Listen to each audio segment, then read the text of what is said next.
안녕하세요. 톤코치 김성환입니다. 금일 실천 코칭에 들어오신 여러분들을 진심으로 환영합니다. 금일 실천 코칭 주제는 최근 언론에 보도된 충남의 한 남자 중학교에서 발생한 교단에 들어눕고 수업 요교사 찰칵. 이게 학교냐? 교권 실종의 사례입니다. 이 기사는 우리나라 교육 현실을 그대로 보여주는 한 단면이라고 생각됩니다. 교단에서 말을 안 듣는 아이들을 가르쳐야 하는 선생님과 학교라는 울타리를 넘어 싶은 아이들 간의 갈등 속에서 아이와 선생님 모두가 윈윈할 수 있는 방법을 살펴보겠습니다. 본 내용은 아이를 키우는 부모님에게도 유용한 팁이 될 것이라고 봅니다. 자, 그럼 시작할까요? 자, 먼저 기사의 내용을 한번 읽어보도록 하겠습니다. 충남의 한 중학교에서 남학생이 수업 중 교단에 들어누워 교사를 촬영하는 영상이 온라인상에 유포되어 논란이다. 영상에서 검은색 티셔츠를 입은 남학생은 교사 뒤에 들어누워 스마트폰을 들고 아래에서 위로 촬영을 하고 있다. 영상을 본 네티즌들은 교권이 무너졌다. 이게 학교냐? 믿기지 않는다. 선생님의 심정이 이해돼요. 어차피 훈육해도 말을 안 듣고 다른 학생에게 수업 피해가니까 무시하고 수업하는 심정. 교실에 CCTV 설치하는 거 아니에요? 등 교사, 부모가 이 영상을 보면 정말 속상하실 듯 등 안타까운 반응을 보였다. 네, 저도 이 기사를 보면서 참 마음이 아팠습니다. 저도 몇 년 전에 한 고등학교에 창업 관련 특강을 하러 갔었던 적이 있습니다. 제가 그때 외부 강사임에도 불구하고 학생 중 3분의 1은 그냥 자고 있고 3분의 1은 딴 일을 하고 있고 3분의 1만 수업을 듣는 아이들을 보면서 큰 소리도 치고 타이르기도 했던 기억이 납니다. 그때 수업을 마치고 느낀 점은 어, 2시간만 특강했는데도 이렇게 힘이 드는데 하루 종일 가르치는 선생님들은 얼마나 힘이 들까 하는 생각이 들었습니다. 자, 그럼 우리 아이들과 선생님 모두를 살릴 수 있는 윈윈 교수법은 무엇이 있을까요? 자, 먼저 교실에서 문제가 일어날 조건을 최소화해야 합니다. 본문 이쪽 사진을 보면 한 아이가 휴대폰으로 무엇인가를 촬영하는 장면이 나옵니다. 학생이 교실에 들어올 때 휴대폰을 반납했더라면 이런 일이 일어났을까요? 실제 많은 학교에서 수업 전에 휴대폰을 수거하는데 위 사진 속의 학생이 교칙을 위반한 것인지 아니면 휴대폰 사용을 허가해 준 것인지는 확인이 되지 않네요. 본기사의 학교에서는 선생님과 학생들 간의 친밀한 분위기 속에서 일어난 우발적인 일이다라고 하지만 선생님을 아래에서 사진을 찍는 이런 행동은 바람직하지가 않겠죠.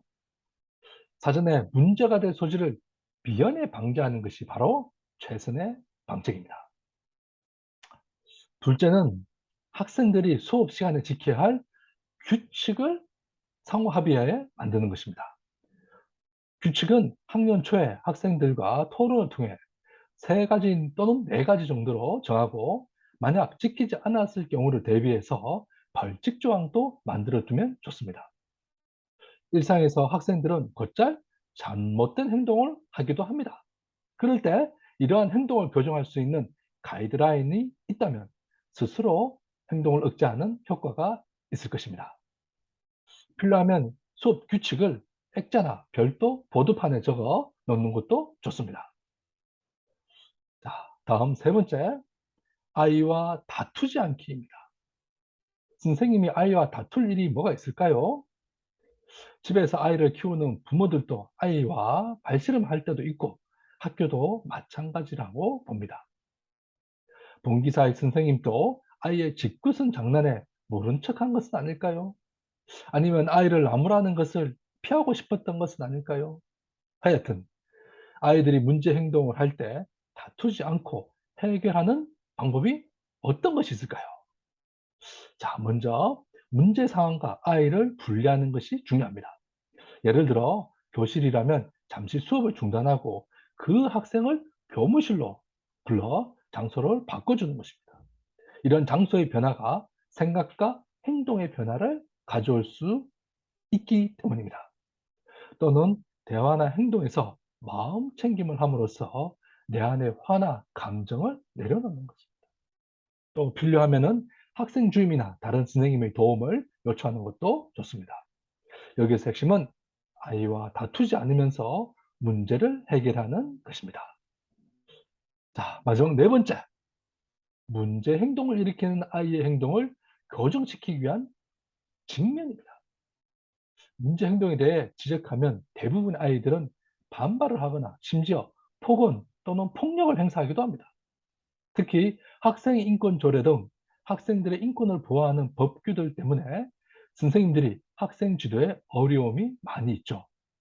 그래서 그럼에도 불구하고 어릴 때부터 행동을 교정하지 않으면 커서도 더욱 문제가 되겠죠.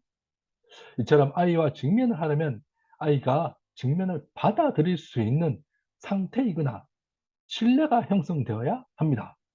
또한 직면을 할 때 한꺼번에 모든 것을 바꾸려 하기보다는 문제 현실을 있는 그대로 보고 아이들이 스스로 자신의 행동을 돌아보는 기회로 삼는 것이 좋습니다. 이때 대화는 긍정적인 대화로서 아이들이 부정적인 느낌을 주지 않도록 하는 것이 중요합니다. 여기에는 자애와 연민의 마음이 바탕이 됩니다. 마지막으로 선생님이 이렇게 저렇게 라고 단정 짓기보다는 학생들이 스스로 자신의 행동을 결정하고 교정하는 방법을 선택할 수 있도록 기회를 주는 것이 좋습니다.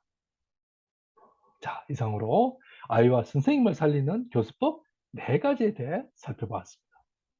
교육 현장에 있는 선생님과 아이를 키우는 부모님에게도 유용한 팁이 되었으면 합니다.